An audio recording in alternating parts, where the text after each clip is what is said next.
ನಮಸ್ಕಾರ ಸ್ನೇಹಿತರೆ, ಇವತ್ತಿನಿಂದ ಪ್ರತಿ ವಿಡಿಯೋದಲ್ಲೂ ಒಂದೊಂದು ಶಕ್ತಿಯುತವಾಗಿರೋ ಮಂತ್ರಗಳು, ಅವುಗಳನ್ನು ಪಠಿಸುವಾಗ ಅನುಸರಿಸಬೇಕಾದ ನಿಯಮಗಳ ಬಗ್ಗೆ ನಿಮ್ಮೆಲ್ಲರಿಗೂ ತಿಳಿಸುವ ಒಂದು ಪ್ರಯತ್ನವನ್ನು ಮಾಡ್ತಾ ಇದ್ದೀವಿ. ಯಾರು ನಮ್ಮ ಚಾನಲನ್ನು ಇಲ್ಲಿ ತನಕ ಸಬ್ಸ್ಕ್ರೈಬ್ ಮಾಡ್ಕೊಂಡಿಲ್ವೋ ದಯವಿಟ್ಟು ಸಬ್ಸ್ಕ್ರೈಬ್ ಮಾಡ್ಕೊಂಡು ನೋಡಿ. ಹಾಗೆಯೇ ಬೆಲ್ ಐಕಾನನ್ನು ಪ್ರೆಸ್ ಮಾಡೋದನ್ನು ಮರಿಬೇಡಿ. ಪ್ರತಿದಿನ ಮಂತ್ರ ಪಠಿಸುವುದರಿಂದ ದೇವರ ಅನುಗ್ರಹ ಸಿಗುವುದಲ್ಲದೆ ನಮ್ಮ ದೈಹಿಕ ಮತ್ತು ಮಾನಸಿಕ ಆರೋಗ್ಯದ ಮೇಲೆಯೂ ಉತ್ತಮ ಪರಿಣಾಮವನ್ನು ಬೀರುತ್ತದೆ. ಮಂತ್ರವನ್ನು ಮಕ್ಕಳು ದೊಡ್ಡವರು ಎನ್ನದೇ ಯಾರು ಬೇಕಾದರೂ ಪಠಿಸಬಹುದು.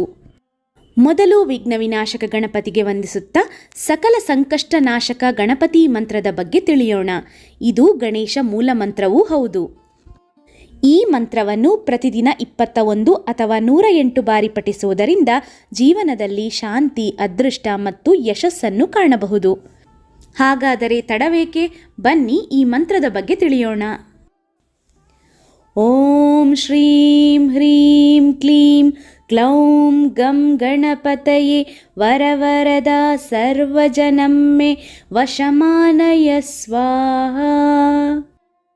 ಹೇ ಗಣಪತಿ, ನನಗೆ ಸಂಬಂಧಿಸಿದ ಎಲ್ಲ ವಿಷಯಗಳು ನನ್ನ ನಿಯಂತ್ರಣಕ್ಕೆ ಬರಲಿ ಎಂಬುದು ಈ ಮಂತ್ರದ ಅರ್ಥವಾಗಿದೆ. ಮಂತ್ರ ಪಠಣವನ್ನು ಆರಂಭಿಸುವ ಮೊದಲು ದೇಹ ಮತ್ತು ಮನಸ್ಸು ಎರಡೂ ಶುದ್ಧವಾಗಿರುವಂತೆ ನೋಡಿಕೊಳ್ಳಬೇಕು. ಈ ಮಂತ್ರವನ್ನು ಪ್ರತಿದಿನ ಮುಂಜಾನೆ ಪಠಿಸಬೇಕು.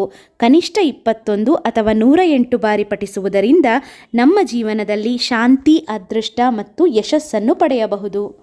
ಯಾವುದೇ ಕೆಲಸ ಕಾರ್ಯಗಳನ್ನು ಪ್ರಾರಂಭಿಸುವ ಮೊದಲು ಈ ಮಂತ್ರವನ್ನು ಪಠಿಸುವುದರಿಂದ ಯಶಸ್ಸು ಲಭಿಸುತ್ತದೆ.